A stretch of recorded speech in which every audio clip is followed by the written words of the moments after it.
కీర్తన గ్రంథం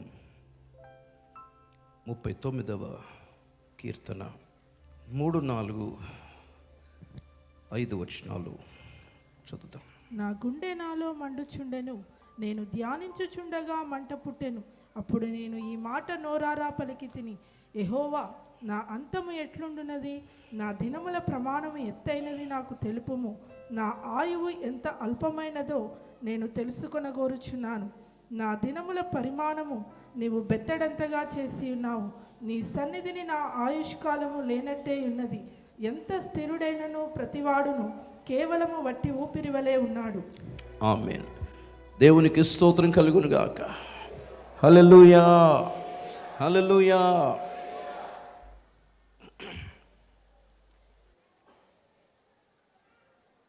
క్రైస్తవ జీవితంలో ఎన్నో మర్మాలు, వాక్య ప్రత్యక్షతలు, తెలియని అనేకమైన సంగతులు తెలుసుకోవడానికి ఇష్టపడుతుంటాం. కానీ కీర్తనకారుడు చాలా ప్రాముఖ్యమైన, న్యాయమైన ఒక విషయం తెలుసుకొనగోరాడు. ఏంటది? నా అంతము ఎట్లుండున్నది నాకు తెలుపుము. దేవునికి స్తోత్రం చెప్పడం గట్టి ఒకసారి.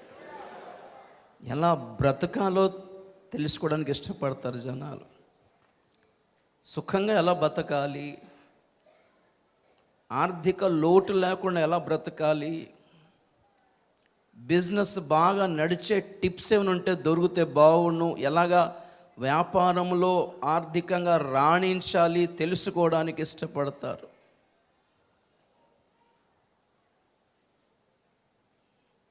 జీవితంలో సక్సెస్ ఎలాగవ్వాలో తెలుసుకోవడానికి ఇష్టపడుతూ ఉంటారు. కానీ ఒక కీర్తనకారుని యొక్క న్యాయమైన ప్రార్థన, తెలుసుకోవాలనే ఆశ చూడండి.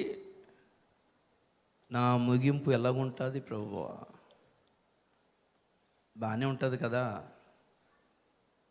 బాగానే ఉంటుందా? నీ సన్నిధిలోనే ఉంటానా, దూరంగా వెళ్ళిపోతానా? ఎందుకంటే భవిష్యత్తు మనకు తెలియదు. ఈరోజు బాగానే ఉన్నాం, రేపేం సంభవిస్తుందో తెలియదు. ఈ సంవత్సరం ఇలా సాగేము, వచ్చే సంవత్సరం ఎలా ఉంటుందో తెలియదు. దావీదు కీర్తన మనకు నేర్పుతున్న సత్యం ఏంటంటే, ముగింపు క్షేమంగా ఉండేలా చూసుకుందుముగాక, ముగింపు దీవెనకరంగా ఉండేలా చూసుకుందుముగాక, ముగింపు మహిమకరంగా ఉండేలా చూసుకుందుముగాక, ముగింపు పరిశుద్ధంగా ఉండేలా చూసుకుందుముగాక, ముగింపు దేవుని సన్నిధిలోనే ఉండేలా చూసుకుందుముగాక. దేవా, నా అంతము ఎట్లుండున్నది నాకు తెలుపుము. హల్లెలూయా. నా గుండె నాలో మండుచుండెను, నేను ధ్యానించుచుండగా నాకు మంట పుట్టెను. ఏమిటి ధ్యానము? దేని గురించి ఎక్కువ ఆలోచిస్తున్నారు? ఎలా బ్రతకాలనా, ఎలా ప్రారంభించాలనా? అయిపోయింది, ఆల్రెడీ ప్రారంభించేసాం. బాప్తిసం తీసుకున్న రోజున ఈ ఆత్మీయ యాత్ర ప్రారంభమైంది ప్రియులారా. అపోస్తలుల వంటి ప్రతిష్ట కలిగిన వారి చేతిలో బాప్తిసం పొందుట ద్వారా ఈ ఆత్మీయ యాత్ర ప్రారంభమైంది ప్రియులారా. కాబట్టి ప్రారంభం గురించిన టెన్షన్, ప్రారంభం గురించిన ఆలోచన, కంగారు, భయం పడాల్సిన అవసరం లేదు. బాగానే ప్రారంభించారు. భయపడాల్సిందల్లా ఒక్కటి, ముగింపు ఎలా ఉండబోతుంది, ముగింపు ఎక్కడుండబోతుంది, ఏ స్థితిలో, ఏ స్థాయిలో ఉండబోతుంది. విన్న ఉపదేశాలు, చేసిన ప్రార్థనలు, చేసిన ఆరాధనలన్నీ మనము చేరుకోవాల్సిన స్థానానికే చేర్చగలుగుతున్నాయా? వాటిని పట్టుకొని క్షేమంగా మన గమ్య స్థానానికి, గురికి చేరుకోగలుగుతామా? మన అంతం ఎట్లుండినదో చూసుకుందాం ప్రియులారా. చాలామంది జీవితాలు, ఆత్మీయ జీవితాలు ఆత్మానుసారంగా ప్రారంభించి శరీరానుసారంగా ముగిస్తున్నాయి. పౌలు అంటాడు ఇదే మాట గలతీ పత్రిక 3వ అధ్యాయము 3వ వచనం చదువుదాం ఒకసారి. గలతీ పత్రిక 3వ అధ్యాయము 3వ వచనం. మీరు ఇంత అవివేకులైతిరా, మొదట ఆత్మానుసారముగా ఆరంభించి శరీరానుసారముగా పరిపూర్ణులగుదురా. వ్యర్థముగానే ఇన్ని కష్టములు అనుభవించితిరా. నిజముగానే వ్యర్థమైపోతుందా? మీకు అనుగ్రహించి మీలో అద్భుతములు చేయించువాడు ధర్మ సంబంధ క్రియల వలన లేక విశ్వాసముతో వినుట వలన చేయించుచున్నాడా? చాలు, దేవునికి స్తోత్రం చెప్పినట్టు ఒకసారి. ఆత్మనిచ్చినవాడు, విశ్వాసమునిచ్చినవాడు మీలో జరిగించుచున్న క్రియలు దేనికి సంబంధించినవి? విశ్వాస సంబంధమైనదా లేక ధర్మశాస్త్ర సంబంధమైన క్రియల ద్వారానా? ధర్మశాస్త్ర క్రియ సంబంధమైన క్రియల గురించి పౌలు అంటాడు అవి శరీర సంబంధమైన సాధకాలు మాత్రమే, శరీరమును కడుక్కునుట మాత్రమే. భౌతిక శరీర సంబంధమైన ధర్మశాస్త్రం అంతా శరీరమును కాళ్ళు చేతులు కడుక్కునుట, ప్లేట్ల మీద నీళ్లు చల్లుకొని ప్లేట్లు శుభ్రంగా ఉంచుకునుట, శుభ్రమైన ఆహారము తినుట, మందిరమును శుద్ధి చేసుకునుట, భౌతికమైన మందిరమును భౌతికమైన గుడారమును కలిగి ఉండుట, పవిత్రమైన పశువులను బలులు అర్పించుట, ఇవి ధర్మశాస్త్ర సంబంధమైన క్రియలు. ఆత్మ సంబంధమైన విశ్వాస సంబంధమైన క్రియలు వస్తువులు కావు, మనమే. దేవునికి స్తోత్రం చెప్తాం గట్టిగా ఒకసారి, గట్టిగా హల్లెలూయా. ఈ ప్రయాసమంతా, ఈ పరుగంతా, ఈ కష్టమంతా వ్యర్థమైపోతుందా? చూసుకోండి. ఆత్మానుసారముగా ఆరంభించిన మనము ఈ రోజున మన ప్రార్థనలు, మన ఆశలన్నీ శరీర సంబంధమే అయినవే అయితే ఆ కష్టము, ఆ ప్రయాసము, ఆ ప్రార్థనలు, ఆ ఉపవాసాలు, ఆ ఉపదేశాలు కూడా వ్యర్థమే ప్రియులారా. ఈ ముగింపు దినాలలో, ఈ చివరి దినాలలో మన అంతము ఎలా ఉండాలి అని దేవుడు కోరుకుంటున్నాడో 4-5 విషయాలు చెప్పి ముగిస్తాను నేను. కానీ దాని ముందు ఒక్కసారి మనల్ని మనం పరీక్షించుకుందాం. మనం నిజంగా కరెక్ట్ ట్రాక్లో ఉన్నామా? కరెక్ట్ దారిలోనే ఉన్నామా? సరైన గురి కలిగే ఉన్నామా? సరైన దారిలోనే నడుస్తున్నామా లేదా? ఒక్కసారి పరీక్షించుకుందాం ప్రియులారా. ఒకసారి వెనక్కి తిరిగి రీక్యాప్ చేసుకోవాల్సిన అవసరం ఉంది. ఒక్కసారి లైఫ్ అంతా, ఈ సంవత్సరం అంతా ఎలా గడిపారు? ఈ సంవత్సరం అంతా చేసిన ప్రార్థనలు, పడిన ప్రయాసము, చేసిన కష్టమంతా శరీర సంబంధమైన వాటి కొరక, ఆత్మ సంబంధమైన వాటి కొరక? చూడండి ఒక్కసారి. అనేకులు శరీరం ఆత్మానుసారముగా ఆరంభించి శరీరానుసారంగా ముగించుకుంటున్నారు ఈ సంవత్సరాన్ని. సంవత్సరమనే కాదు, చాలామంది జీవితాలను కూడా అలాగే ముగించుకుంటున్నారు పిల్లలు. అర్ధాంతరంగా, అడ్డదిడ్డంగా, ఎందుకు పనికిరాని విధంగా, ఎవరికి పనికిరాని, ఎవరికి ప్రయోజనకరము కాని విధముగా వ్యర్థంగా బ్రతికి వ్యర్థంగానే ముగించుకుంటున్నారు. మధ్యలో ప్రార్థనలు ఏంటంటే, నా బ్రతుకు వ్యర్థమే కానీ నువ్వు మాత్రం దీవించి పెట్టాలి నన్ను అనే ప్రార్థనలు ఎక్కువ. నేను ఆరోగ్యవంతుడినై ఎవరికి పనికిరాను కానీ నాకు స్వస్థత కావాలి. నేను నా బ్రతుకు ఎవరికి పనికిరావు కానీ నువ్వు నన్ను ఆర్థికంగా దీవించి పెట్టాలి, నువ్వు అన్నీ సమకూర్చి పెట్టాలి. దగ్గు, తుమ్ము, జ్వరం కూడా రాకూడదు, కాళ్ళు చేతులు నొప్పులు రాకూడదు, తిండికి కొదువు ఉండకూడదు. నేను, నా కుటుంబం, నా కొడుకు, నా కూతురు, నా భార్య శుభ్రంగా హ్యాపీగా లైఫ్ ఎంజాయ్ చేయాలి, నువ్వు చేసి పెట్టాలి. మనం ఏమేం చేసి పెడతాం? ఏం లేదు, వ్యర్థం. ప్రార్థనలన్నీ శరీర సంబంధమైనవే. కొడుకులు, కూతుర్ల గురించి చేయించిన ప్రార్థనలన్నీ శరీర సంబంధమైనవే. అదేనా మన ఉపదేశం? అదే నేర్చుకున్నారా? ఆత్మానుసారంగా ఆరంభించి అనేకులు శరీరానుసారంగా ముగించుకుంటున్న దినాలు ఇవి. పరలోకంతో ఆరంభించి లోకంతో ముగించుకుంటున్నారు చాలామంది. ప్రభు నమ్ముకున్న క్రొత్తలో, సేవకు వచ్చిన క్రొత్తలో తీర్మానం అంతా పరలోకమే అని మొదలుపెట్టినాము. ఈరోజు దేశాలు, ప్రపంచం, రాజకీయాలు ట్రాక్లోనే ఉన్నామా? అదే గల్తీ పత్రికలో పౌలు అంటాడు, మిమ్మల్ని అడ్డుకున్నది ఎవరు? మీరు బాగానే పరిగెడుతుంటీరి కదా, సత్యమునకు విధేయులు కాకుండా మిమ్మల్ని అడ్డగించింది ఎవరు? ఈ ప్రేరేపణ మిమ్మల్ని పిలిచిన వాని వలనైతే కలగలేదు బాబు. అయ్యా అమ్మా, ఎవరి ప్రేరేపణకి లొంగిపోతున్నారో చూసుకోండి. ఆత్మతో ఆరంభించి శరీర అవసరాలతో ముగించుకుంటున్న దినాలు, జీవితాలు చాలామందివి. పరలోకంతో ప్రారంభించుకొని లోకపు ఆశలతోనే ముగించుకుంటున్నారు చాలామంది. బలి అర్పణ, ప్రతిష్ట, త్యాగం అనే వాటితో ఆరంభించి స్వార్థం, నేనే ఉండాలి, నాకే కావాలి, నేనే బాగుపడాలని స్వార్థంతో ముగించుకుంటున్నారు చాలామంది. శ్రమల పునాది వేయబడి నలుగుట అనే పునాదితో ప్రారంభించి, శ్రమలతో ప్రారంభించి సుఖభోగాలతో ముగించుకుంటున్నారు చాలామంది. లగ్జరీ మెయింటెనెన్స్ తోటి, లగ్జరీ లైఫ్ స్టైల్ తోటి.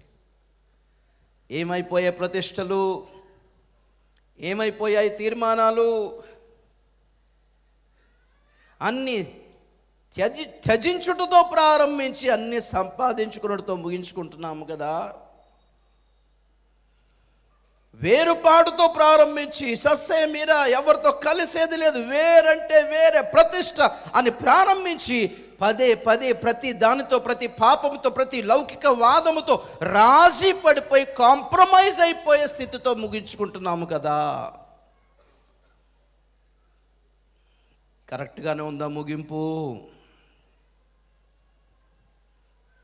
ప్రభుని అడుగుదాం, ఇంకొక అవకాశం ఇవ్వండి ప్రభువా. స్తోత్రం చెప్పండి కూడా ఒకసారి.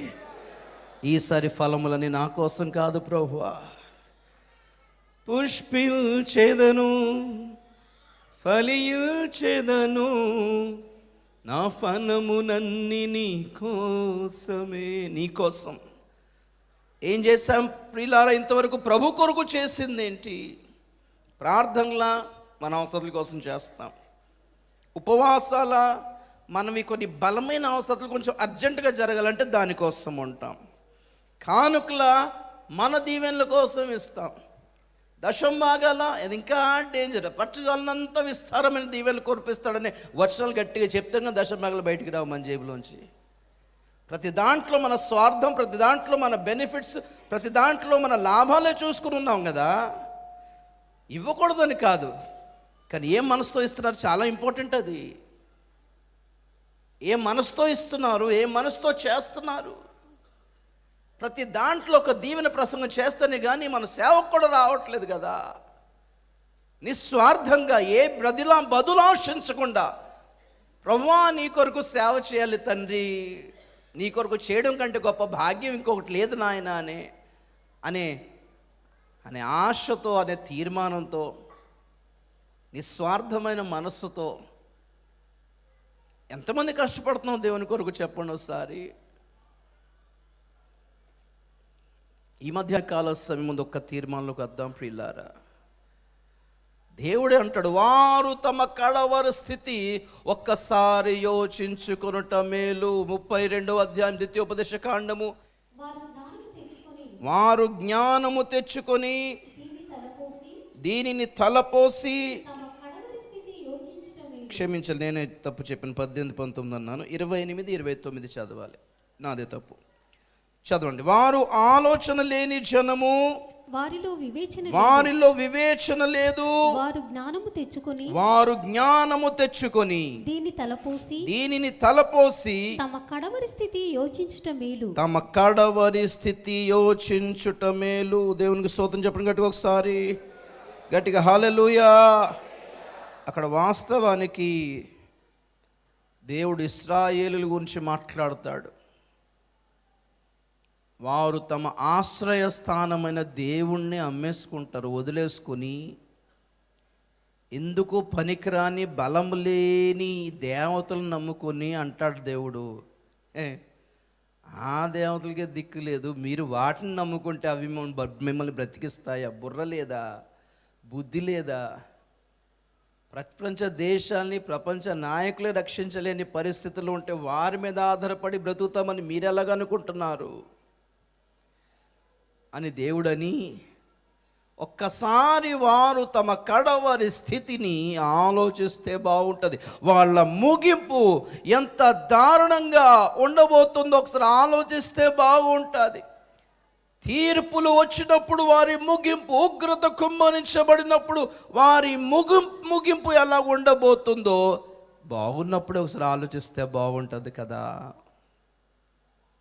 మన కడవరి స్థితి, బైబిల్లో చాలామంది జీవితాలు ప్రారంభం బాగున్నాయి కానీ ముగింపు బాగలేదు.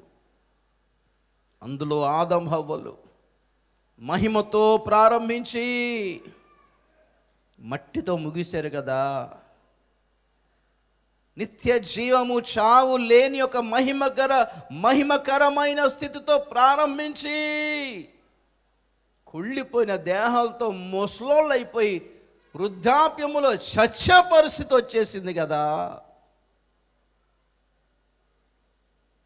దేవునితో ప్రారంభమై దేవుడు లేని వారై చనిపోయిన పరిస్థితి వచ్చేసింది కదా. దేవుణ్ణి, పరలోకాన్ని తలెత్తి చూడగలిగే చూపులు కలిగిన వాళ్ళై గుడ్డి వాళ్ళై దేవుడు లేడు, దెయ్యం లేదు అనే పరిస్థితికి వచ్చేసి గుడ్డి వాళ్ళైపోయి చచ్చిపోవాల్సిన పరిస్థితి వచ్చేసింది కదా. తమ దిగంబరత్వమును దేవుడు మహిమతో కప్పి ఉంటుండగా దానిని పోగొట్టుకొని ఆకులతో, గుడ్డలతో, వస్త్రాలతో కప్పుకొని రోజు ఉతుక్కొని కప్పుకొని రోజుకు ఒక్కసారైనా తమ దిగంబర దేహమును చూసుకొని సిగ్గుపడాల్సిన పరిస్థితితో సిగ్గుతో చచ్చిపోవలసి వచ్చింది కదా. ఏమిటా ముగింపు? న్యాయమైన ముగింపేనా?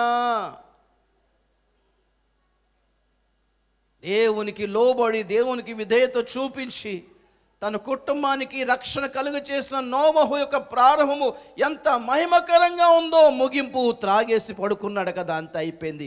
ఒక్కసారి బాప్తీసం తీసుకొని ఒక్కసారి రక్షణ పొందేసిన తర్వాత ఇంకేం పర్లేదు, ఇంక పరలోకం గ్యారంటీ అనుకున్నాడు. ఏంటో తాగేసి పడుకున్నాడు అంతే. ఇక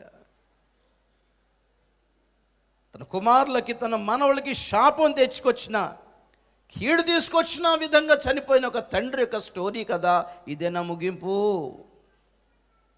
మహిమగల ముగింపేనా ఇది?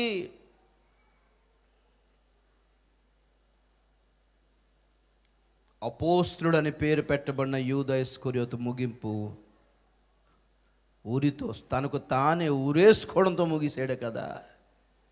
ఏం సంపాదించే 30 వెండి నాణాలతోటి అమ్మేసుకుని యేసుని అమ్మేసి, అపోస్తలత్వాన్ని అమ్మేసి, కృపను అమ్మేసి, మహిమగల స్థితిని అమ్మేసుకొని, నూతన యెరూషలేము మీద పునాదుల మీద పేర్లు అమ్మేసుకొని ఏం సంపాదించితివి యూదా? ఇలాగ ఉండకుండును గాక మన ముగింపు. స్తోత్రం చెప్దాం గట్టిగా ఒకసారి, గట్టిగా హల్లెలూయా. అబ్రహాము పిలుపుకు ఏకీభవించి, పిలుపు అబ్రహాముదైనా అబ్రహామునే గట్టిగా పట్టుకొని ఉండుట వలన తనకు రాయబడని, తన భాగ్యములో లేని కనానును చేరుకున్నాడు లోతు. దేవునికి స్తోత్రం చెప్పండి ఒకసారి. వావ్!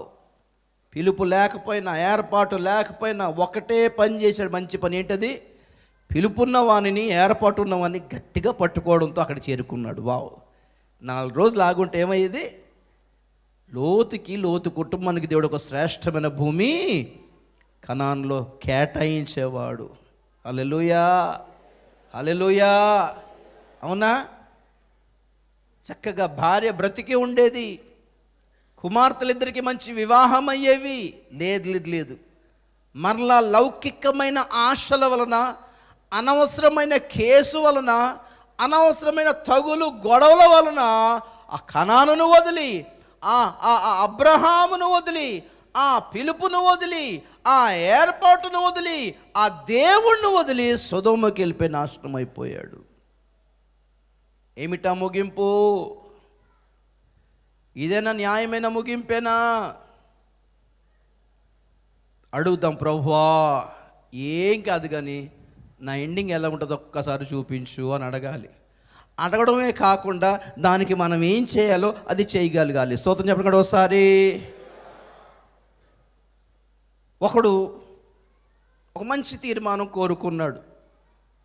నీతిమంతుల మరణం వంటి మరణము నాకు కావాలి ప్రభువా. వావ్, ఆశపడ్డంలో తప్పేం లేదు.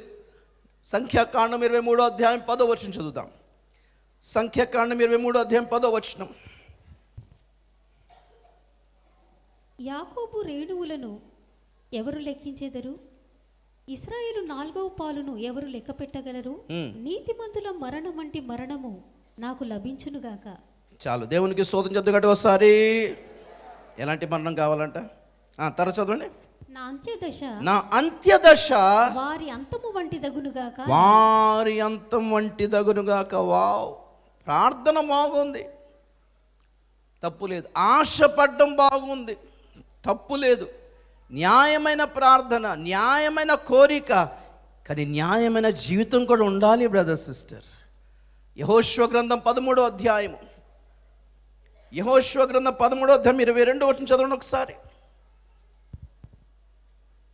ఇశ్రాయేలీయులు బెయోరు కుమారుడును సోదెగాడునైన బిలామును తాము చంపిన తక్కిన వారితో పాటు ఖడ్గముతో చంపిరి. చాలు, ఇది కోరికేమో నా అంత్యదశ ఇశ్రాయేలుల అంత్యదశ వంటిదగునుగాక, నీతిమంతుల మరణము నాకు లభించునుగాక అని ప్రార్థన చేశాడు, కోరుకున్నాడు. కానీ కోరుకున్నట్టుగా ముగింపు కలగలేదు. ఎలా కలిగింది అంటే, ఎరికో పట్టణస్థులు ఏమండి, శాపగ్రస్తులు, శపితమైన వాళ్ళు దేవుని చేత శిక్షింపబడినట్లుగా, శిక్షింపబడిన వారైనట్లుగా, వారు చంపబడినట్లుగా బిలామును ఖడ్గముతో చంపేశారు. ఒక సందర్భం ఉండేది, నిన్ను ప్రవక్త అన్నారు, కానీ ముగింపుకు వచ్చేటప్పటికి సోదేగాడు అనిపించుకుంటేవి కదా బిలాము. ప్రవక్తవా సోదేగాడవా చూసుకుందాం ప్రియులారా. ప్రవక్తగా ప్రారంభించి ప్రవక్తగానే ముగించుదుముగాక. స్తోత్రం చెప్తాం గట్టిగా ఒకసారి, గట్టిగా హల్లెలూయా. ప్రార్థనలు ఒక్కటే కాదు, జీవితాలు కూడా బాగుండునుగాక, లక్ష్యము బాగుండునుగాక, దర్శనము బాగుండునుగాక. మోషే ప్రతిఫలముగా కలుగు బహుమానమందు లక్ష్యముంచెను, కానీ బిలాము గురించి ఏమంటాడు? 2వ పేతురు, ప్రైజ్ ద లార్డ్. దుర్నీతి వలన కలుగు బహుమానం 16, 2:16, 2:15-16 చదువుతారా? తిన్నని మార్గమును విడిచి బెయోరు కుమారుడైన బిలాము పోయిన మార్గమును బట్టి త్రోవ తప్పిపోయిన వాళ్ళు కొందరు. ఆ బిలాము దుర్నీతి వలన కలుగు బహుమానమును ప్రేమించెను, అయితే తాను చేసిన అతిక్రమము నిమిత్తము అతడు గద్దింపబడిను. చాలు, దేవునికి స్తోత్రం చెప్పండి కూడా ఒకసారి. చూసా, 2 బహుమానాలు.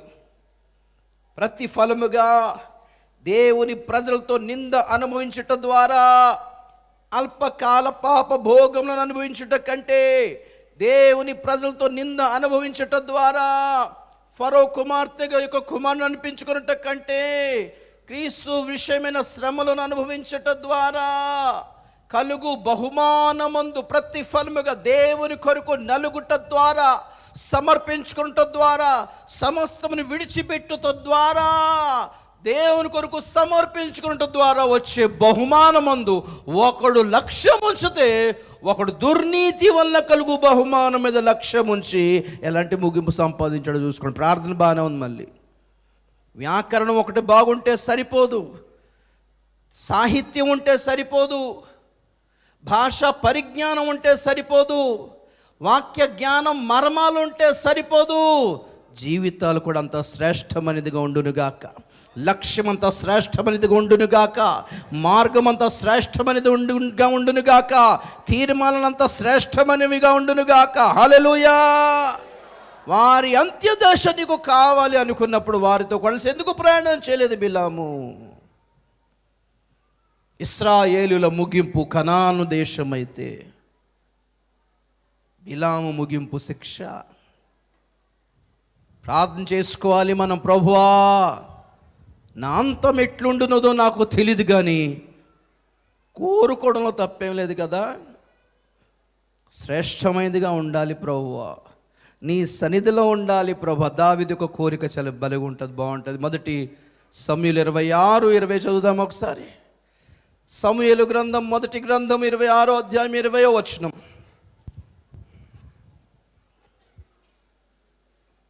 నా దేశమునకు దూరముగాను, నా దేశమునకు దూరముగాను, యెహోవా సన్నిధికి ఎడముగాను, యెహోవా సన్నిధికి ఎడముగాను నేను మరణము నొందకపోవుదునుగా, నేను మరణము నొందకపోవుదునుగాక. స్తోత్రం చెప్పండి ఒకసారి. ఆ కింద మాట బలం ఉంటుంది, చదవండి. పర్వతము కౌజు ఒకడు పర్వతముల మీద కౌజుపిట్టును తరిమినట్టు ఇశ్రాయేలు రాజువైన నీవు మిన్నలిని వెతుకుటకై బయలుదేరి వచ్చితివి. పనులన్నీ మానేసి నా మీద ఫోకస్ చేసేవంటయ్యా బాబు. దేవుని స్తోత్రం చెప్పండి ఒకసారి. పనులన్నీ మానేసి ఇశ్రాయేల్ని యుద్ధాలు చేసి కాపాడాల్సింది మానేసి, ఫిలిష్తులను తరమాల్సింది మానేసి, మిగిలిన ఫిలిష్తుల 4 సర్దాల్ని చంపాల్సింది మానేసి, పర్వతమును తవ్వి ఇక్కడ కొండను తవ్వి ఎలకను పట్టినట్టు నా వెంట పడ్డా బాబు అంటాడు దావీదు. దేవునికి స్తోత్రం చెప్పండి ఒకసారి. నా ఆశ ఎక్కువేం లేదన్నా, నీ సింహాసనం, నీ కిరీటం, నువ్వు పెళ్లి చేస్తాను, నీ కూతురు, నీ రాజ్యము నాకెందుకు, నా ఆశ ఒక్కటే. నా చావు ఎలాగ ఉండాలంటే నా దేశానికి దూరంగా, నా దేవుని సన్నిధికి దూరంగా ఉండొద్దు బ్రదర్ సిస్టర్. దేవునికి స్తోత్రం చెప్పండి ఒకసారి. దేశం అంటే భారతదేశం అనుకున్నారు, అల్లెలు. దేశం అనగా దేవుని రాజ్యం. స్తోత్రం చెప్పండి ఒకసారి. ఏంటిది? ఆత్మ సంబంధమైన రాజ్యం అనగా ప్రభు సంఘము, ప్రభు సన్నిధి. దేవునికి స్తోత్రం చెప్పండి ఒకసారి. దేవుని సన్నిధికి దూరంగా, దేవుని సన్నిధిని కోల్పోయి చనిపోవద్దు బ్రదర్ సిస్టర్. దేవుని అభిషేకాన్ని కోల్పోయి చనిపోయిన స్థితి మనకు రాకూడదు బ్రదర్ సిస్టర్. దేవునికి దూరంగా లోకాన్ని సంపాదించి దేవుని కోల్పోయినట్టుగా ఉండకూడదు మన ముగింపు. ఆయన సన్నిధిలో, ఆయన కృపలో, ఆయన దగ్గర మన తుది శ్వాస విడిచిదుముగాక. స్తోత్రం చెప్తాం గట్టిగా ఒకసారి, గట్టిగా హల్లెలూయా. చూద్దాం, బైబిల్ మనకి చెప్తున్న ఒక 4-5 విషయాలు చూపిస్తాను. మనం అంతం ఎట్లుండాలి. హెబ్రీ పత్రిక 3వ అధ్యాయము 15వ వచనం చదువుదాం. హెబ్రీ పత్రిక 3వ అధ్యాయము. Thank you Lord, praise the Lord, హల్లెలూయా.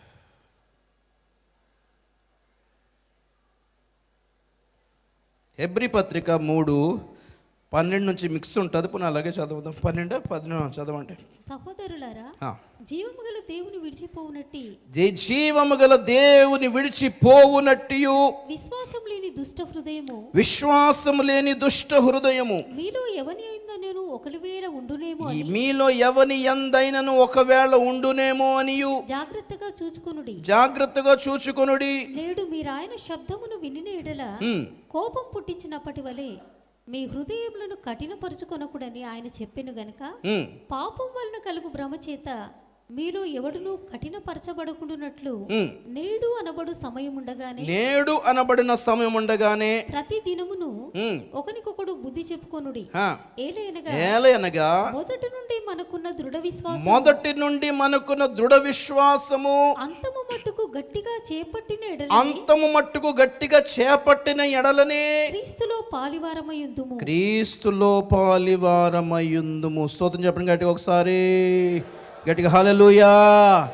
మీరు ప్రారంభించినప్పుడున్న దృఢ విశ్వాసము, మిమ్మల్ని మండింపచేసే విశ్వాసము, లోకం నాకొద్దు, నాకు దేవుడు ఉంటే చాలు అనుకున్నంత విశ్వాసము. లోకం దేవుందన్నా చాలానే సంపాదించినాము కదా, చచ్చిపోతే ఎక్కడికి వెళ్తామనే భయపడే కదా సువార్త నమ్ముకున్నాము గనక ఆ విశ్వాస లక్ష్యము పరలోకమై ఉంటుండగా మొదట మీకున్న దృఢ విశ్వాసము, న్యాయమైన విశ్వాసము, శ్రేష్టమైన అతి పరిశుద్ధమైన విశ్వాసము, అంతము మట్టుకు అదే విశ్వాసము కలిగిన వాళ్ళైతేనే క్రీస్తులో పాలివారవుతారంట. మరి లేకపోతే పెద్ద పెద్ద మాటలు మాట్లాడితే లాభం లేదండి. పెద్ద పెద్ద మాటలతో పని జరగదు. నీ విశ్వాసం ఎలాగుందో ఒక్కసారి చెప్పండి. ఇశ్రాయేలీయులు గొప్ప జయోత్సాహంతో బయలుదేరారంట. యెహోవా మిగుల అతిశయించి జయించెను, శత్రువులను నీడలో ముంచి కూల్చెను. వావ్, మా దేవుడు అనుకుని బయలుదేరిన వాళ్ళు మధ్యలో ప్లాన్ వేసుకుని మళ్ళీ వెనక్కి వద్దాం అనుకున్నారంట. ఇదా ఏమైంది? మధ్యలో విశ్వాసం ఏమైంది? వామ్మో, మాకు ఈ ఐగుప్తు వద్దు దేవుడా అనుకుని, సంకెడలో ఉండి మాకు ఈ చేపలు కోరొద్దు, ఈ వెల్లులు భయకారం వద్దు, మాకు మా దేశం కావాలి అనుకుని అరిచి అరిచి 400 సంవత్సరాలు అరిచి సంపాదించిన ఆ స్వాతంత్ర్యము, ఆ విడుదల, ఆ రక్షణ విలువ మధ్యలోకి వెళ్ళిపోగానే చీప్ అయిపోయిందా? మరలా సహాయము నిమిత్తము ఐగుప్తుకు బయలుదేరారంటే వీళ్ళంతా. ఇంకొక నాయకత్వంలో కోరహు నాయకత్వం. కనాన్ యొక్క వాల్యూ తెలియలేదా? ఏమి వెళ్తాంలేండి అనుకుంటున్నారా? ఎక్కడైతే ఉంది దేవుడు దీవించి పెడతాడు అనుకున్నారా? అదే నా విశ్వాసము. దాని కొరకు నా రక్తం కిందకు వచ్చారు. గొర్రెపిల్ల రక్తం రాయబడిన గదిలోనికి వచ్చింది ఎందుకు? ఎర్ర సముద్రమును పాయలు చేయగా మోషేలోను సముద్రములోను మేఘములోను బాప్తిసం తీసుకున్నది ఎందుకు? ఎందుకు మధ్యలో లక్ష్యం మారిపోయింది? ఎందుకు విశ్వాసమును వదిలేశారు? యూదా పత్రిక 5వ వచనం చదవండి. వారిలో అనేకులు దారిలోనే చచ్చిపోయారంట. సారీ, దేవుడు చంపేశాడంట. ఎందుకో రాస్తాడు అక్కడ. ఈ సంగతులన్నీ మీరు ముందటనే ఎరిగి ఉన్నాను. నేను మీకు జ్ఞాపకము చేయగోరుచున్నదేమనగా, ప్రభువు ఐగుప్తులో నుండి ప్రజలను రక్షించినను వారిలో నమ్మకపోయిన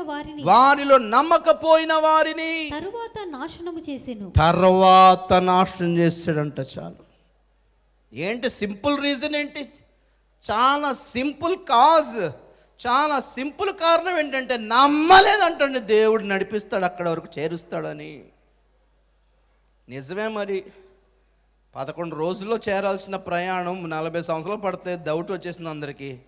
తిప్పుతా ఉన్నాడు దేవుడు, తిప్పుతా ఉన్నాడు. అవుతుందంటావా? పని అవుతుందంటావా? నడిపిస్తాడంటావా? అంత డౌట్ వచ్చేసింది యేసుప్రభు మీద. చదవండి, అది ఎందుకంత ఆలస్యమైందో అది కూడా రాస్తాడు. వారి సణుగుట, వారి అవిశ్వాసము, వారి హృదయ కాఠిన్యమును బట్టే ప్రభు అన్నాడు తిరుగుతూనే ఉన్నాడు. ఇది అడవిలో తిరుగుతూనే ఉండండి. ఆ పక్కనే ఉంటుంది కనాను. ఇటు కాదు, అటు అటు. జీవితాలు దేవునితో సరిగ్గా లేనంత వరకు నీ ఆశీర్వాదం జరిగిపోతానే ఉంటుంది, దూరంగా పక్కనే ఉంటుంది, నీకు కనబడదు. లోబడుదుముగాక ప్రియులారా, నమ్ముదుముగాక ప్రియులారా. ఆశీర్వాదాల ద్వారాలు అలా తెరుచుకుంటాయి. దేవునికి స్తోత్రం చెప్పకుండా ఒకసారి. శాపాలు వెంటాడతా, లేకపోతే పక్క వాళ్ళకి జాబ్ వచ్చేస్తుంటే మీకు రాదు. అదేంటన్నా అంటాడు. మనం ఇద్దరం కలిసి అప్లై చేసాం కదా. అవునన్నా, నేను మామూలుగానే చేసే, పెద్ద అవసరం లేదు. అవసరం లేనివాడు జాబ్ వచ్చేస్తుంటుంది, తిప్పలు పన్నాడు రాదు. ఎందుకు ఆలస్యం అవుతుంది ఆశీర్వాదం? ఎందుకు ఆలస్యం అవుతున్నాయి వివాహాలు? అనుకున్న పనులు ఎందుకు అయిపోవట్లేదు? నీ పొరుగు వాళ్ళందరూ చక్కగా అన్ని విధాలుగా సక్సెస్ అయిపోతుంటే ఎక్కడ పడిన గొంగళిలాగా అక్కడే ఇరుక్కుపోయి ఎందుకున్నారు? ఏదో అవిధేయత చూపిస్తున్నారు, ఏదో అపనమ్మిక చూపిస్తున్నారనే కదా, ఏదో సణుగులు ఎక్కువైపోయానే కదా. నమ్మకం కుదరట్లేదు కదా స్లోగా. వారి అవిశ్వాసము చేతనే వారి శవములు అరణ్యములో రాలేను అంటాడు హెబ్రీ పత్రికలో. అందుకే పౌలు అంటున్నాడు, ఇశ్రాయేలీయులు చాలామంది బయలుదేరారు కానీ ప్రారంభం బాగుంది కానీ ముగింపు బాగాలేదు. ఎందుకంటే వారు ప్రారంభించినప్పుడున్న దృఢ విశ్వాసము అంతము మట్టుకు చేపట్టక జీవము గల దేవుని విడిచి పోవు నట్టి దుష్ట హృదయం ఒకటి వాళ్ళలో కలిగింది. దేవుని వదిలేసి ఆచారాల వైపు పడుతున్నారా? రికమెండేషన్లు కావాలా? అప్పులోళ్ళు కావాలా? దేవుని కాళ్ళు తప్ప అందరి కాళ్ళ మీద పడతాం మనం. ఇంకా దేవుడు ఎందుకు ఉంటాడు అక్కడ అందుబాటులో చెప్పండి? ఆడు ఉన్నాడు కదా, ఆడు కాలు పట్టుకుంటాడు ఆయన. నా దగ్గర ఎందుకు వచ్చి అటెళ్ళు వాళ్ళు కాలుపడు, వాళ్ళు చేస్తారేమో చూద్దామంటాడు ఆయన. వాళ్ళు చేస్తారేమో చూద్దామంటాడు, ఛాలెంజ్ అంటాడు. దేవుణ్ణి వదిలేసి మీరు ఎన్నిటి మీద ఆధారపడినా అవి సక్సెస్ కావు బ్రదర్ సిస్టర్. ఇర్మియా గ్రంథం 17:5 చదువుదాం. అక్కడ ఒక శాపం గురించి రాస్తాడు, భయంకరంగా ఉంటుంది అది. ఇర్మియా గ్రంథం 17:5 యెహోవా ఇలాగు సెలవిచ్చుచున్నాడు, నరులను ఆశ్రయించి శరీరులను తనకు ఆధారముగా చేసుకొనుచు తన హృదయమును యెహోవా మీద నుండి తొలగించుకొనువాడు శాపగ్రస్తుడు. వాడు ఎడారిలోని అరుహా వృక్షం వలె ఉండును. ఎడారిలోని అరుహా వృక్షం వలె ఉంటాడు. మేలు వచ్చినప్పుడు అది వానికి కనబడదు. మేలు వచ్చినప్పుడు అది వానికి కనబడదు. వాడు అడవిలో కాలిన నేలయందును నిర్జనమైన చవిటి భూమి యందును నివసించును. యెహోవాను నమ్ముకున్నవాడు ధన్యుడు. చాలా దేవునికి స్తోత్రం చెప్పండి ఒకసారి. ఒక్క మాటలో తెగ్గొట్టేశాడు. నన్ను తప్ప ఈ మనుషులను, ఈ శరీరులను, ఈ స్వార్థపరులను తమకు ఆధారముగా చేసుకున్నవాడు శాపగ్రస్తుడు. వాడు నాటబడిన చెట్టే కానీ నీటి కాలువల యొద్ద ఓరను నాటబడినవాడు కాదు. ఎక్కడ నాటబడినవాడు? ఎడారిలో నాటబడినవాడు. నీరు చుక్క దొరుకుతూ అంటున్నాడు ఆయన. నీకు సప్లై దొరకదు, నీకు పోషణ దొరకదు, నీకు సౌకర్యాలు దొరకవు. కారణం ఏంటి? దేవుని తప్ప అందరి కాళ్ళు పట్టుకున్నావు, పలుకుబడి నమ్ముకున్నావు. వద్దు బ్రదర్ సిస్టర్, వారిని మించిన దేవుడు మనకున్నాడు. స్తోత్రం చెప్పండి ఒకసారి. మనుషుల మీద ఆధారపడి సంపాదించిన బిర్యానీ కంటే దేవుడి నుంచి వచ్చే పప్పుచారు తిందాం. దేవునికి స్తోత్రం చెప్పండి కంటే ఒకసారి. దేవుడిచ్చిన పచ్చడన్న తిందాం. దేవునికి స్తోత్రం చెప్పండి కూడా ఒకసారి గట్టిగా హల్లెలూయా చెప్పింది అర్థమైందా? దేవుని మీద ఆధారపడదాం. చెప్దాం, ప్రభువా ఈ క్రొత్త సంవత్సరంలో విశ్వాసంతో ప్రారంభించి విశ్వాసంతో ముగిస్తానని చెప్పండి. దేవుని స్తోత్రం చెప్పండి కూడా సారి. ప్రారంభమున్న దృఢ విశ్వాసము, ప్రారంభం మీద ఉన్న దైవ విశ్వాసము, ప్రారంభంలో ఉన్న ఉపదేశం మీద విశ్వాసము, ఈ ప్రతిష్టలో ఉన్న విశ్వాసమును మధ్యలో విడిచిపెట్టే కంది బ్రదర్ సిస్టర్. జీవితాలు తారుమారైపోతాయి. రెండో చూద్దాం. యోహాను సువార్త 13:1. యోహాను సువార్త 13:1 చదువుతాం.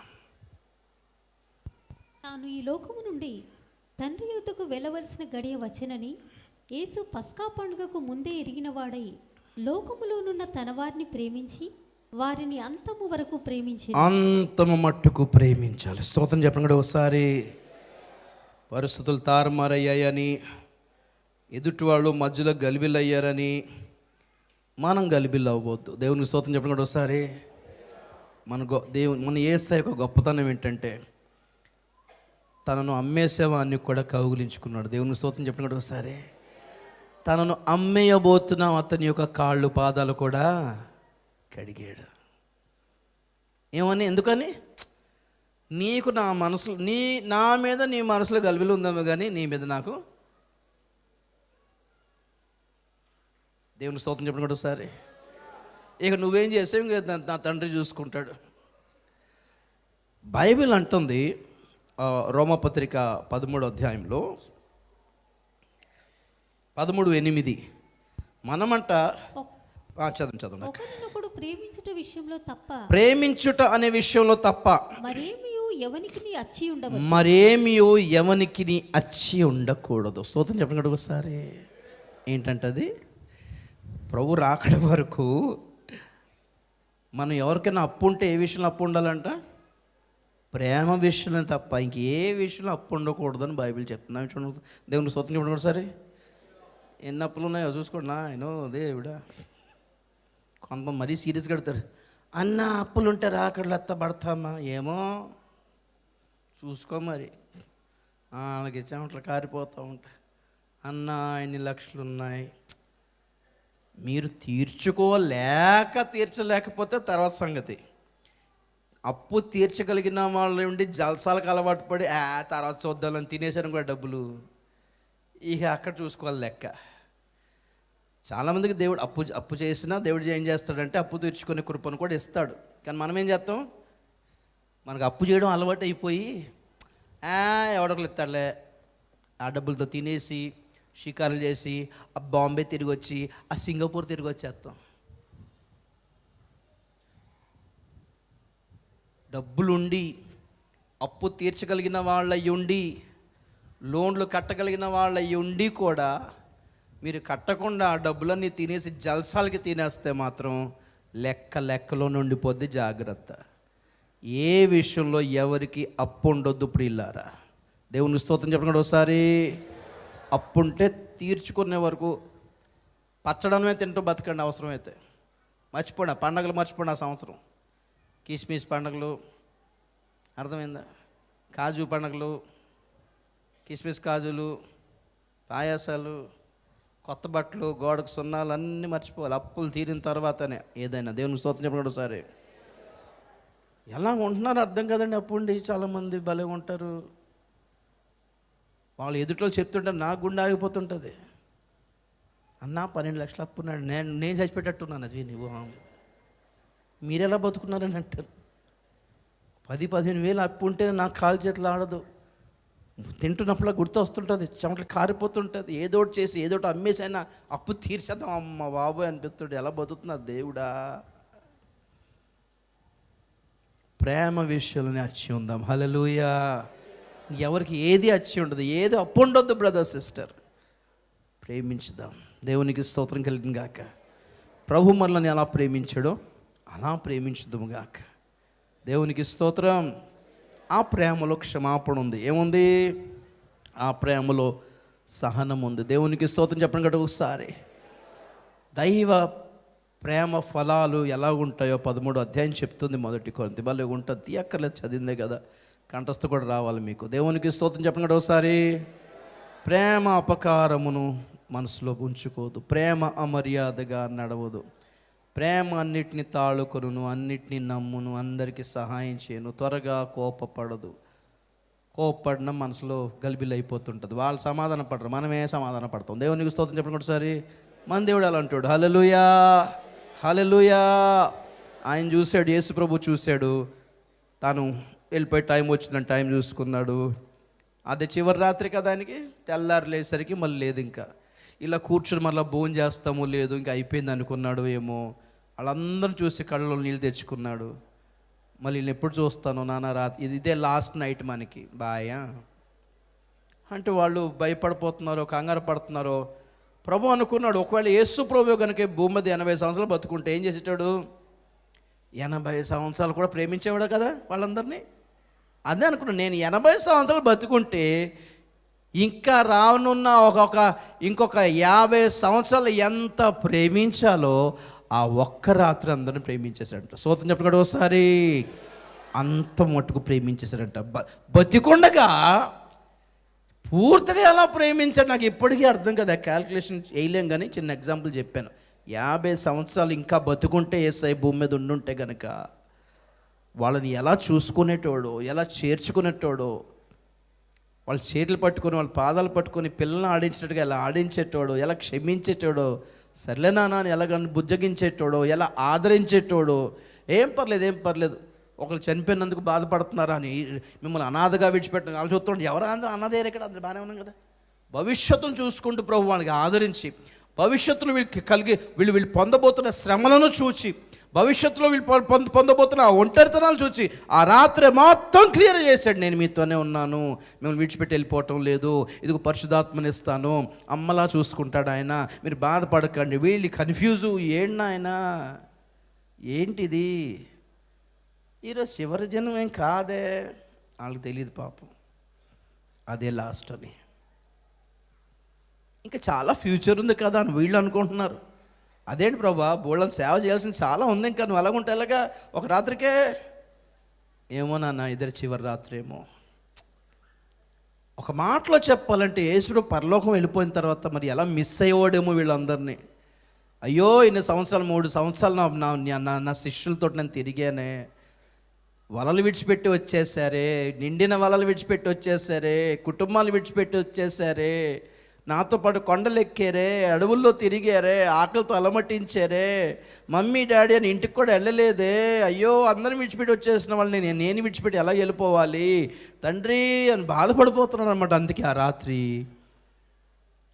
ఏమనుకున్నాడేంటో, తన వారిని అంతం వరకు ప్రేమించేశాడు. హల్లెలూయా.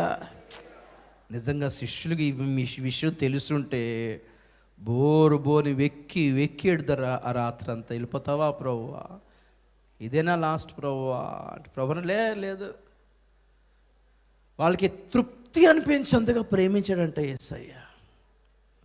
దేవునికి స్తోత్రం. చాలామంది అంటుంటారు అయ్యా అలాగే ప్రేమించేవాడు అంటుంటారు. ప్రేమకు ఒక స్వరూపంగా ఉండేవారు అయ్యా అంటారు. నేను చూశాను ఆయనలో ఆ ప్రేమను, నన్ను కూడా అంతగానే ప్రేమించారు ఆయన. హల్లెలూయా. ఈ కాలంలో అలాంటి వారు కనబడడం తక్కువ కదా, పరిశుద్ధులు కనిపిస్తారు కానీ ప్రేమ గల వాళ్ళు తక్కువ. దేవునికి స్తోత్రం చెప్పండి గట్టి ఒకసారి గట్టిగా హల్లెలూయా. ఈ కొద్ది దినాల్లో ప్రియులారా మన వాళ్ళని, మన తోటి వాళ్ళని, మీ ఫ్యామిలీ మెంబర్స్ని, సంఘ బిడ్డలను, సేవకులను పూర్తిగా ప్రేమించుదుముగాక, అంతం వరకు ప్రేమించుదుముగాక. ప్రతిరోజు ఇదే చివరి రోజు అనుకుని ప్రేమించుదుముగాక. ప్రేమ విషయంలో అప్పు ఉండకపోదుముగాక ప్రియులారా. హల్లెలూయా. ఒకసారి ఒక కొటేషన్ చదివాను. ఒక వ్యక్తి రోడ్ మీదకి వెళ్తుంటే ఒక కార్ వస్తుంటుంది గుద్దేయడానికి, ఇంకొక వ్యక్తి బైక్ మీద వెళ్తుంటే అక్కడ గొయ్యి ఉంటుంది, పడిపోవడానికి రెడీగా ఉన్నాడు. ఇంకోళ్ళు ఎవరో హాస్పిటల్ అలా పడున్నారు. వీళ్ళు కొన్ని ఫొటోస్లో అక్కడ ఆ టైటిల్ ఏంటంటే చివరి గుడ్ బై ఎప్పుడో నీకు తెలియదు, చెప్పేసుకో. ఎవరన్నా పోయారు అనుకోండి, అయ్యో మాట్లాడుంటే బాగుండేది, కోపతాపాలు ఉంటాయి కదా మనకి. మా ఒకరోజు 2022 నేను జంగారెడ్డిగూడ మీటింగ్లో ఉన్నాను. పొద్దున్న తెల్లవారు 4 గంటలకి ఫోన్ వస్తుంది. చూసేసరికి పులిదిండి స్టీవెన్సన్ అని రాస్తుంది. మా నాన్నగారు, మా డాడీ. ఈ టైంలో ఆయన ఫోన్ చేశారంటే నేను మాట్లాడాను అంతకుముందు. ఆ టైంలో నేను ఎవరు ఫోన్ చేసినా మాట్లాడను. ప్రార్థనలో ఉండాల్సిన టైంలో ఎవరు ఫోన్ ఎందుకు చేస్తారు అంతే. ఇప్పటికీ క్షమించుకోవడం కష్టం. ఆ తర్వాత తెలిసింది ఆయన చనిపోయారని. ఆ తర్వాత చాలా బాధపడ్డాను. ఒక్కసారి పలకరించుంటే అయిపోయేది కదా, ఒక్కసారి మాట్లాడేస్తే అయిపోయేది కదా. ఒకరి నుంచి ఒక ఫోను, అదే చివరి కాల్ అని మనం అనుకోం కదా.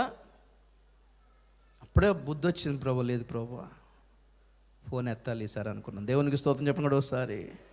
ఉంటాయి ఎన్నో కోపతాపాలు, ఎన్నో బాధలు ఉంటాయి, వదిలేయండి, అన్నీ వదిలేయండి. యాకోబు అంటాడు లాబానుతో, నీవు నాకు ఎంతో కీడు చేయాలనుకున్నావు కానీ ఆ కీడంతటిని నా దేవుడు నాకు మేలుగా మార్చాడు. దేవునికి స్తోత్రం. అలాగా మా కుటుంబ సభ్యులైనా, మా నాన్నగారైనా, లేకపోతే ఎవరైనా చాలామంది ఎంతో కీడు చేయాలనుకున్నారు కానీ దేవుడు ఆ కీడంతా మేలుగా మార్చి నా దగ్గరకు వచ్చేలా చేశాడు. కాబట్టి ఇంకెవరి మీద ఎందుకు కోపాడాలి చెప్పండి. స్తోత్రం చెప్పండి కూడా ఒకసారి. నేను ఆ విషయంలో ఎప్పటికీ దేవునికి క్షమాపణ అడుగుతాను. ఒక్కసారి ఆ సంవత్సరం మళ్ళీ ఇంకో విషయం చెప్తాను, నేను చేసిన పొరపాటు. ఆ సంవత్సరం క్రొత్త సంవత్సరంలో హ్యాపీ న్యూ ఇయర్ చెప్పడానికి కూడా ఫోన్ చేశాడు, నేను రిసీవ్ చేసుకోలేదు.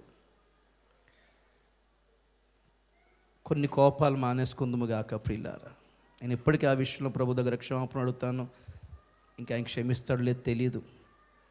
కోర్స్ ఆయన నా దగ్గర అప్పేం లేడు, నేను ఆయనకు అప్పేం లేదు. కానీ ఒక్కసారి పలకరించాలనుకున్నాడు కొడుకును, అదే చాలు కదా. ఇప్పటికీ బాధపడతాను, ఒక్కసారి మాట్లాడేసి ఉంటే అయిపోయేది కదా. ఏం అడిగేటోడు, కానీ 10 లక్షలను అడిగేటోడా, నిన్ను ఎలాగున్నావురా అని అడిగేటోడు, అంతే ఒకటే మాటే కదా. ఎందుకంత కాఠిన్యం? నో, వద్దు. ఆ విషయంలో అప్పు ఉండిపోయినట్టే కదా. నేను రోజు గుర్తొచ్చినప్పుడల్లా కంట్లో నీళ్ళు వచ్చి, ఆ రోజు జూమ్ నడుస్తుండేది, దాని ముందు ఏడుస్తూనే ఉన్నాను, ప్రవ్వా అయ్యో అయ్యో అనుకుని. ఎప్పుడు చివరి గుడ్ బాయో తెలియదు బ్రదర్ సిస్టర్, ఎప్పుడు చివరిసారిగా బాయ్ చెప్పారో తెలియదు బ్రదర్ సిస్టర్. ప్రతిరోజు పలకరించుకుందాము గాక. స్తోత్రం చెప్తాం కదా ఒకసారి. ప్రతిరోజు క్షేమాలు అడుగుదాము గాక. హల్లెలూయా. వీలైతే ప్రతిరోజు ఒకసారి కలుసుదాము గాక. బాగున్నారని అడుగుదాము గాక. మీకోసం ప్రార్థన చేస్తామని చెబుదాము గాక. అంతం వరకు ప్రేమించుదాము గాక. హల్లెలూయా. మూడో చూద్దాం, ఊగించేస్తా. ప్రకటన గ్రంథం 2:10. ఇదిగో మీరు శోధింపబడినట్లు అపవాది మీలో కొందరిని చెరలో వేయింపబోచున్నాడు. 10 దినములు శ్రమ కలుగును. మరణం వరకు నమ్మకముగా ఉండుము. మరణము వరకు నమ్మకముగా ఉండుము. నేను నీకు జీవ కిరీటం ఇచ్చేది. నేను నీకు జీవిత కిరీటం ఇచ్చేదను. స్తోత్రం చెప్పండి గట్టిగా ఒకసారి, గట్టిగా హల్లెలూయా. మరణము వరకు నమ్మకంగా ఉండాలి. అంతము వరకు నమ్మకంగా ఉండాలి. మన ముగింపు వరకు దేవునికి నమ్మకంగా ఉండాలి. ప్రియులారా, నమ్మకమైన వాడు బుద్ధిమంతుడు, నమ్మకమైన దాసుడెవడు? కాలమును గుర్తించి కాల జ్ఞానము కలిగి బుద్ధిని ఉపయోగించి తన ఇంటి వారికి తగిన వేళ అన్నం పెట్టువాడే బుద్ధిమంతుడును, నమ్మకమైన దాసుడు. దేవునికి స్తోత్రం చెప్పండి ఒకసారి గట్టిగా హల్లెలూయా. ఈ కొద్ది వాటిలో నమ్మకంగా ఉండువాడే బలా నమ్మకమైన మంచి దాసుడు. దేవుడు నీకు ఎక్కువ ఇచ్చాడో తక్కువ ఇచ్చాడో చూడకు, ఎంత ఇచ్చాడో దాంతో నమ్మకంగా ఉండు. దేవునికి స్తోత్రం చెప్పండి ఒకసారి గట్టిగా హల్లెలూయా. 101వ కీర్తన 6వ వచనములో, దేశమందు నమ్మకస్తులైన వారిని నేను వెతుకుతున్నాను అంటాడు. చదువుతాను 101:6. నమ్మకస్తులు కావాలి దేవునికి. నా యొద్ద నివసించినట్లు దేశములో నమ్మకస్తులైన వారిని నేను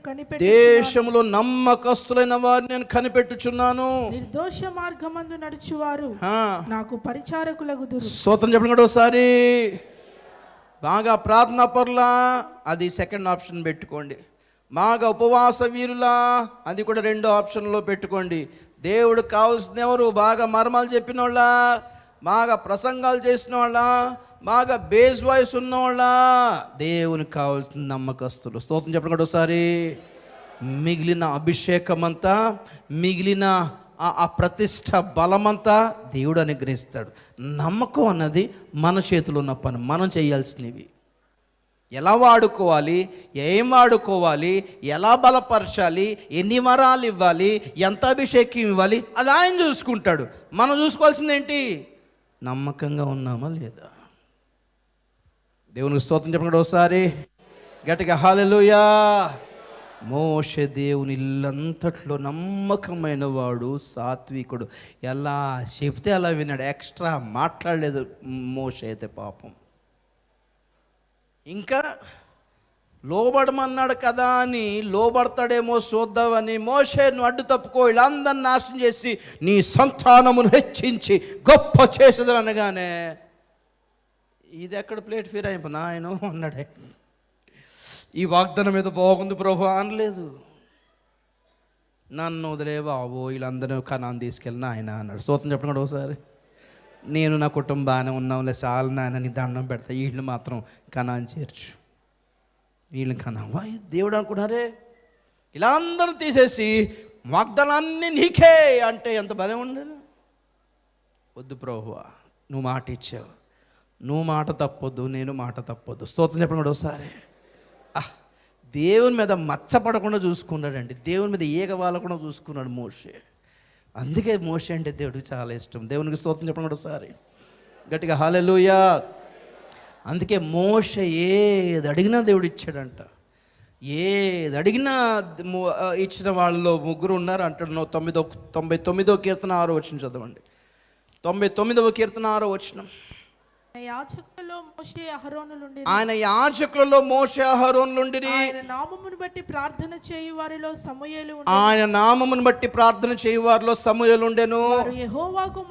వారు యెహోవాను మొరపెట్టగా ఆయన వారికి ఉత్తరం ఇచ్చెను. అది స్తోత్రం చెప్పండి కూడా ఒకసారి.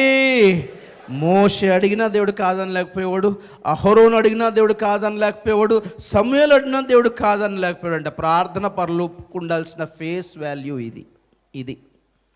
ప్రార్థన ఒక్కటే చేస్తే సరిపోదు, విజ్ఞాపన ఒక్కటే చేస్తే సరిపోదు, మన మొహాలు చెల్లాలి దేవుని దగ్గర.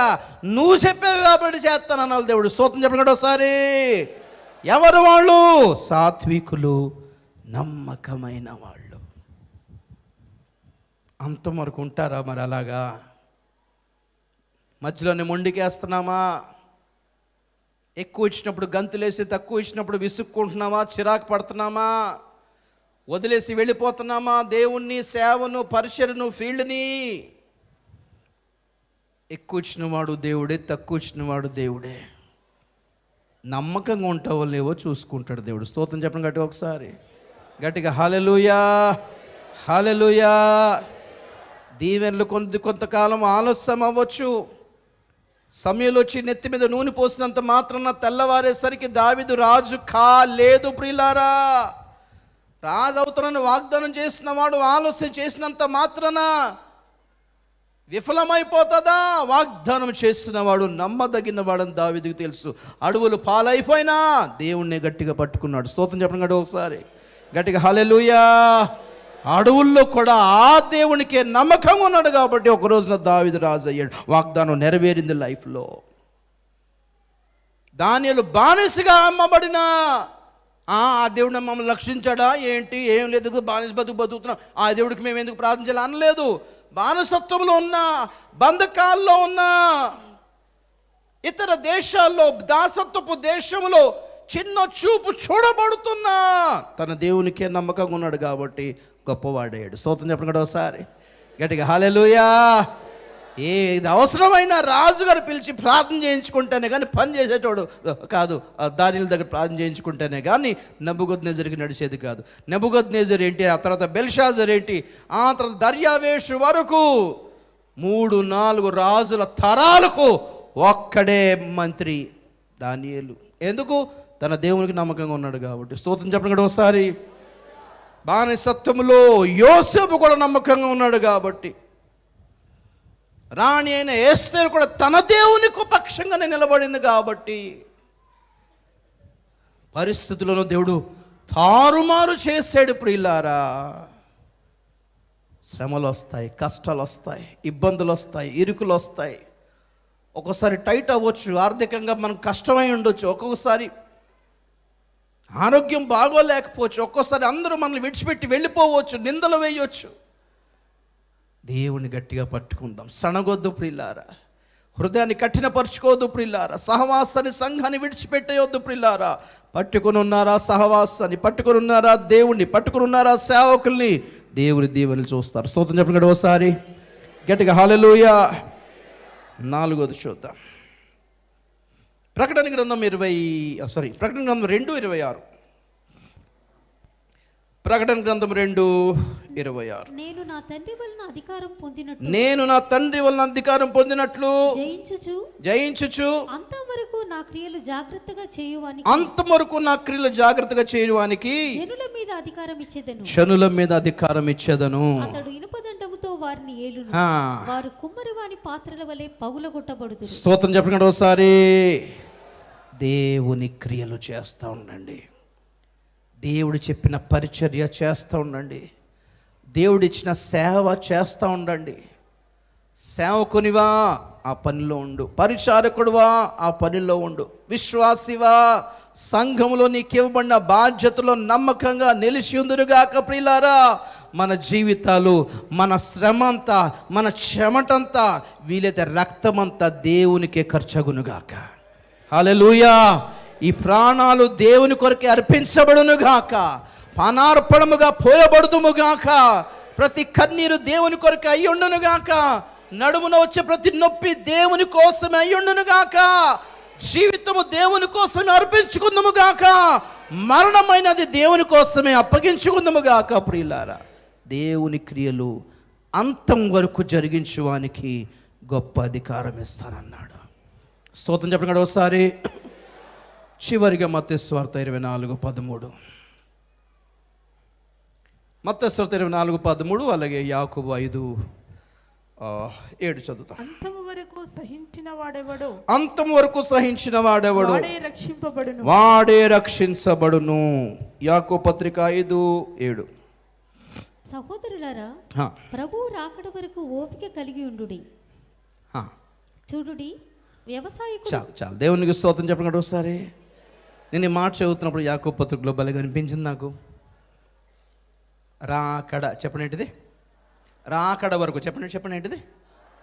రా తీసేస్తే కడ వరకు, రాకడే కడ ప్రియులారా. స్తోత్రం చెప్పండి ఒకసారి. అయితే ప్రభు వచ్చే వరకు, లేకపోతే మనం చచ్చే వరకు, ఇదే లక్ష్యం ప్రియులారా. సహించుతూ వెళ్ళిపోతాం గాక, ఓపిక కలిగిందువు గాక. హల్లెలూయా. 2 చోట్ల మన ముగింపు. ఒకటి అయితే రాకడా, లేకపోతే మన పోకడ ప్రియులారా. అదే మన కడ, అదే చివరి దశ, తుది శ్వాస విడిచి వరకు ప్రియులారా సహించుకుంటూ వెళ్దాం. విడిచిపెట్టుకోదు ఆ ఓపికను, ఆ ఎండ్యూరెన్స్ను విడిచిపెట్టుకోదు. ప్రభు పరిశుద్ధాత్మ ద్వారా మనకు నేర్పిస్తున్న గొప్ప ఆత్మ ఫలాల్లో చాలా గొప్పది ఈ దీర్ఘశాంతము. కొందరు భలే ఓపిక పడతారండి. ఇంత బాధపడుతున్నా పోన్లే, ఏం కాదులే, సర్లే, అరే రే రే రే రే రే రే. అందులో గొప్పవాడు మన దేవుడు. హల్లెలూయా.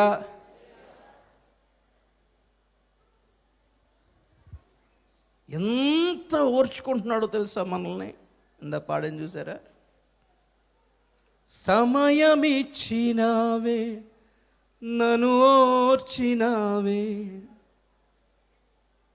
ద్రాక్ష తోటలో అంజూరము నేనే, ఫలించక దొంగనైతిని. అందరూ కళ్ళు మూసుకుందాం. ద్రాక్ష తోటలో అంజూరము నేనే, ఫలించక దొంగనైతిని. మాగు చేసి ఎరువు వేసి, బాగు చేసి ఎరువు వేసి,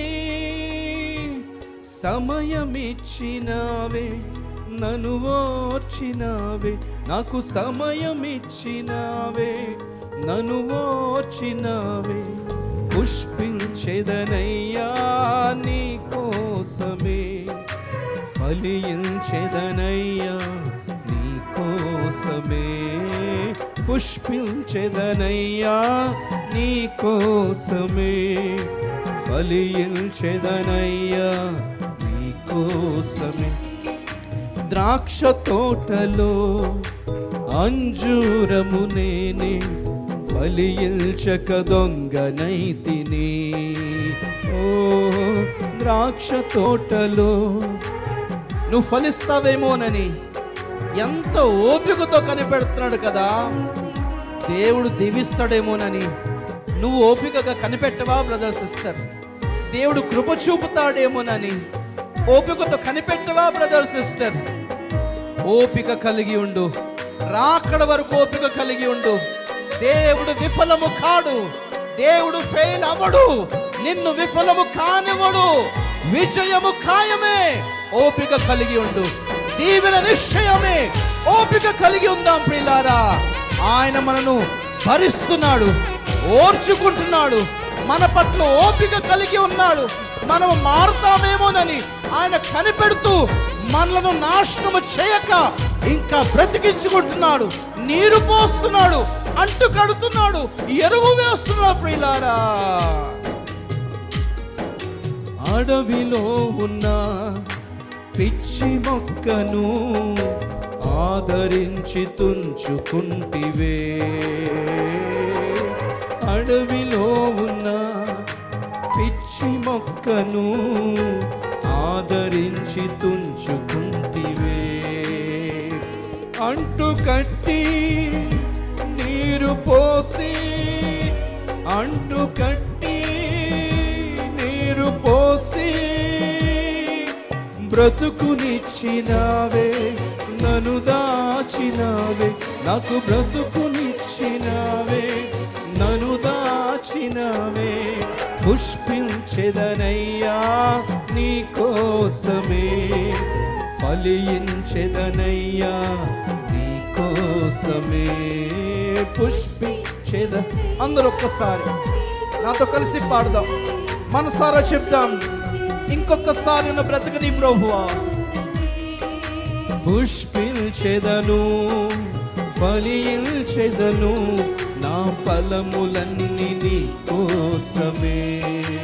ఓహో, పుష్పించెదను, ఫలించెదను, నా ఫలములన్నీ నీ కోసమే. గ్లోరీ. పుష్పించెదనయ్యా నీ కోసమే, ఫలించెదనయ్యా నీ కోసమే. గ్లోరీ. పుష్పించెదనయ్యా నీ కోసమే, ఫలించెద. ఒక తీర్మానం ప్రియులారా, ఈ నెలంతా ఒక శుద్ధీకరణ జరుగునుగాక, ఒక పరిష్కారం జరుగునుగాక, ఒక శ్రేష్టమైన తీర్మానం జరుగునుగాక మనలో. ద్రాక్ష తోటలో అంజూరము నేనే, ఫలించక దొంగనైతి. దేవుని ఆశీర్వాదాలు తిన్నామే గాని దేవుని కొరకు ఏమాత్రం పనికి రాకుండా పోయేవా ఈ సంవత్సరం అంతా? ఫలించక ప్రభువా బాగు చేసి, ఎరువు వేసి, బాగు చేసి, ఎరువు వేసి, సమయమిచ్చినావే, నన్ను ఓర్చినావే, నాకు సమయమిచ్చినావే, నన్ను ఓర్చినావే.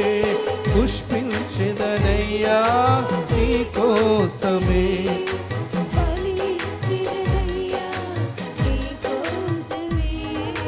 పుష్పించెదనయ్యా నీ కోసమే, ఫలించెదనయ్యా నీ కోసమే, పుష్పించెదనయ్యా.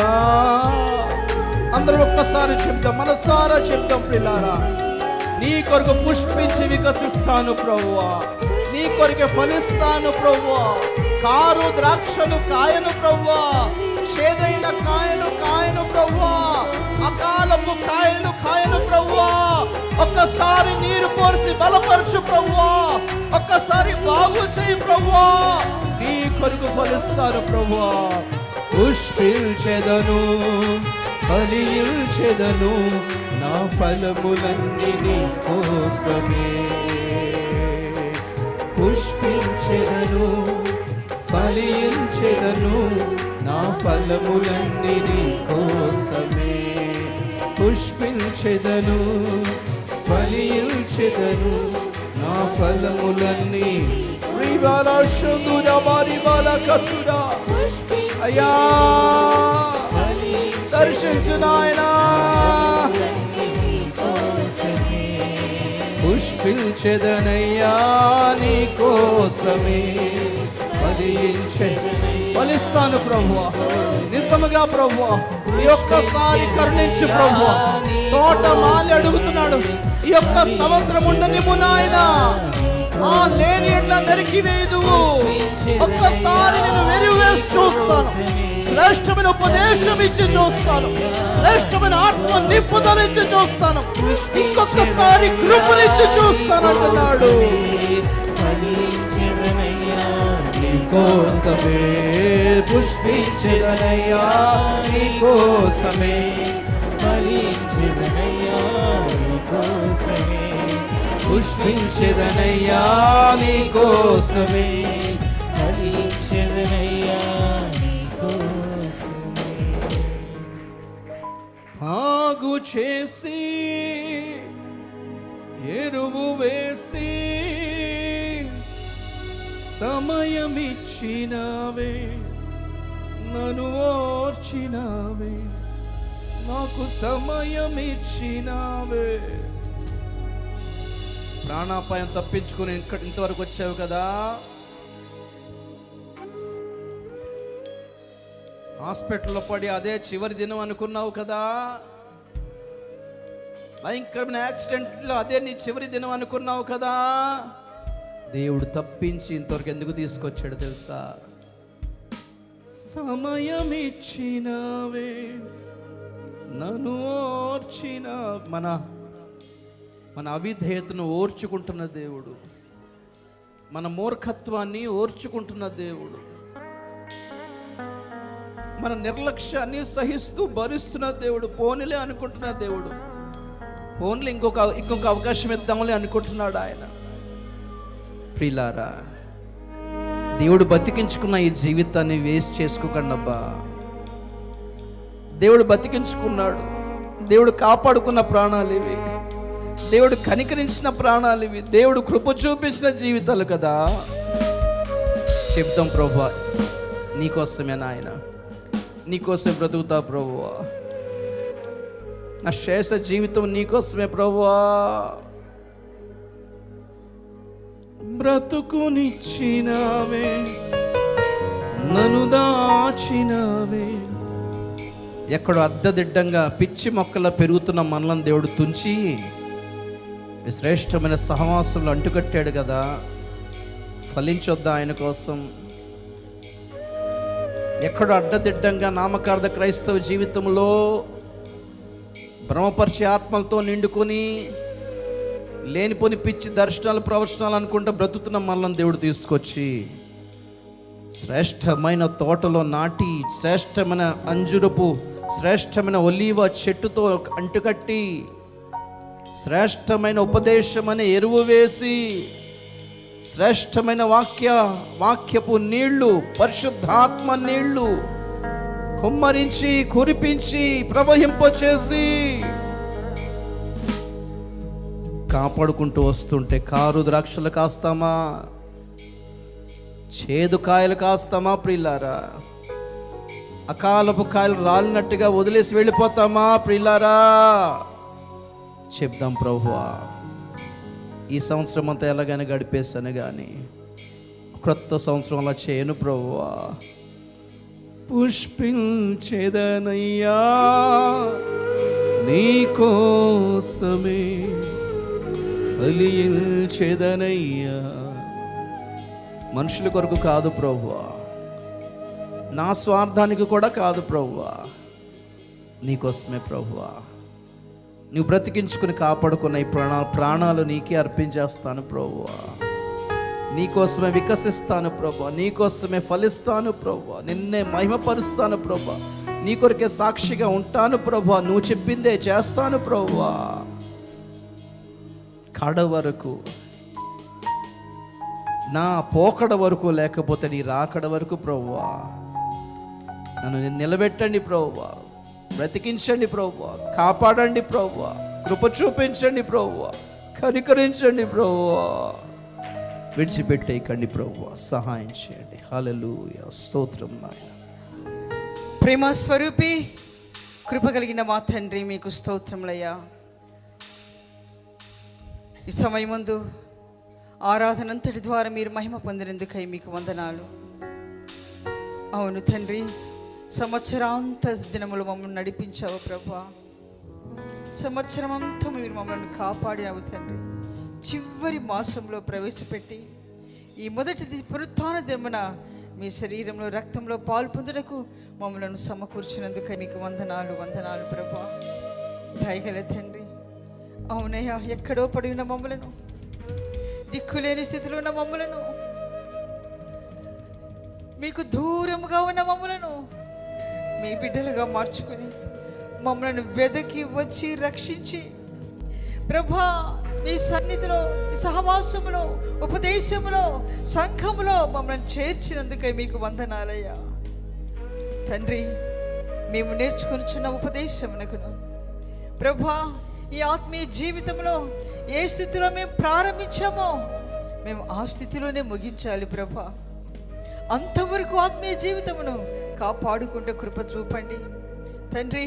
మా ప్రారంభ దశ ఏ విధంగా ఉందో అంత్య దిశ కూడా అంతకంటే శ్రేష్టముగా ఉండాలి నాయన తండ్రి. మీకు స్తోత్రములు ప్రభా.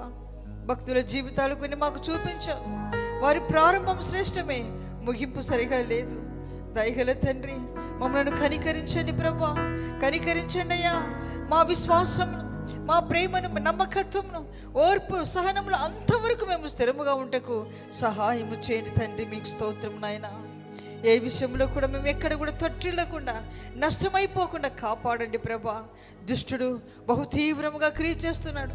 ఎవరిని మృంగుదునాని గర్జించే వలె వాడు తిరుగుతుండగా వాని కుయుక్తులకు గురై ఎవరికి కూడా సహవాసానికి మీకు దూరం కాకుండా మీరు కాపాడండి ప్రభా. మీ కాపుదల్లో ఒక్కొక్కరిని భద్రపరచండి. అంతవరకు మా ఆత్మీయ జీవితం మేము కాపాడుకుని మిమ్మల్ని ఎదుర్కోవడానికి సిద్ధపరిచి మీరు మహిమ పొందండి.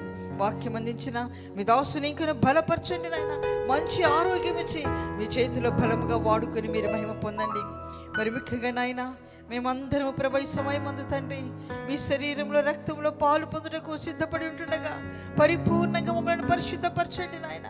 పరిపూర్ణంగా మమ్మల్ని పరిశుద్ధపరచండి అయ్యా. తగిన యోగ్యత మాకు దయచేయండి.